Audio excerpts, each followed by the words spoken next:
Hey everyone, a lot of you that saw the Tineco S7 Pro video knows that we are not big fans of the Tineco S7, much less most Tineco products.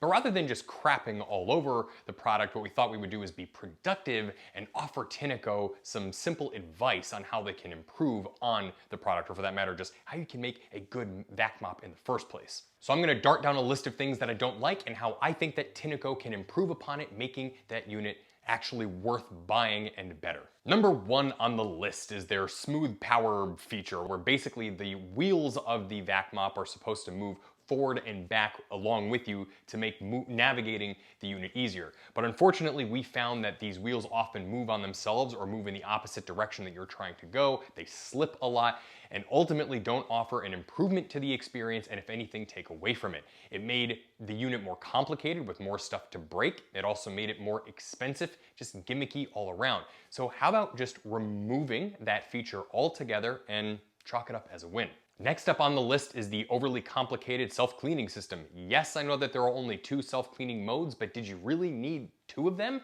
Every other vac mop in the world has just 1 self-cleaning feature. Also, there's this weird thing where it will tell you to just take the brush roller out randomly and clean that off, and for some reason that has nothing to do with the self-cleaning system at all.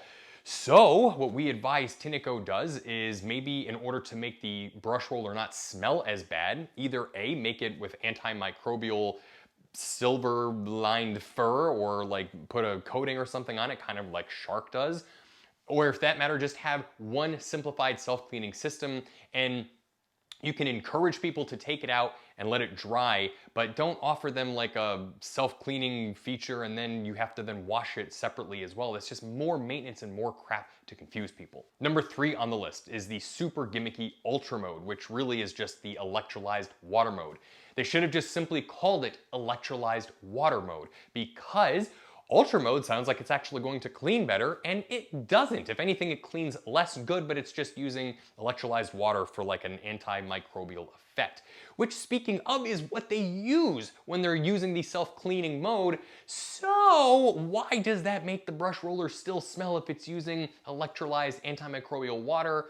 But it just does. Number 4 on the list is to improve upon the dirty water tank. Ever since they released the S5 and then the S5 Pro, the dirty water tank has this nasty habit of, when you are pouring it out, sometimes water will come out the back of it. So that means that if you were trying to pour it into a toilet, for example, depending on how you pour it, I guess the angle or the speed at which you pour, you may then end up getting the dirty water on the floor as you're trying to spill it out, which is just nasty, which then necessitates you to then bust out the vacuum again to clean up the dirty spill that you just made after trying to clean the unit. So yeah, how about we redesign the dirty water tank for a better emptying process? And then next up on the list is, supposedly the brush roller on the S7 moves 450 times per minute. However, we found that it didn't do anything for increasing the cleaning capabilities. So we think that you need to bump up that brush roller to maybe even like 700 or 800 times a minute. Maybe make it with like some kind of like harder bristles instead of just a soft roller brush. You know, something that won't scratch tile and wood, but something that will help in getting like sticky, nasty messes off the floor. And then while we're at it, let's go ahead and increase the suction capabilities, because you can literally be vacuuming, like, let's say, okay, we have a cat. And sometimes litter will build up into, we have like basically like a little cat mat in front of the box, and sometimes the little litter seeds or the little litter will build up in the crevices of the carpet.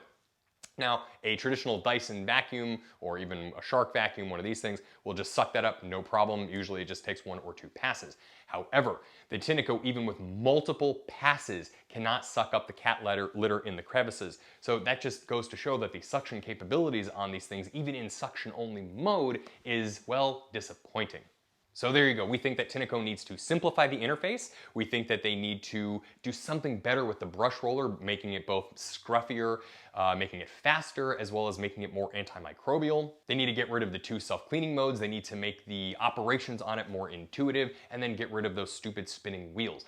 By the way, if you did all of that, you would make a unit probably that is even less expensive and would be less prone to breaking, which we have discovered that a lot of people are having issues. If we scrounge around on YouTube comments, there are a lot of people having problems with their Tineco S5s. So And there you have it. That is how we think Tineco can improve upon it. So yeah, we like to offer some constructive criticism on things that we don't like here, and that's how we think that they can do it. So anyway, let us know what you think of the Tineco S7 Pro in the comments section, or what you think of these, how they can improve upon it. Anyway, thanks for watching. We'll be back with another video really soon.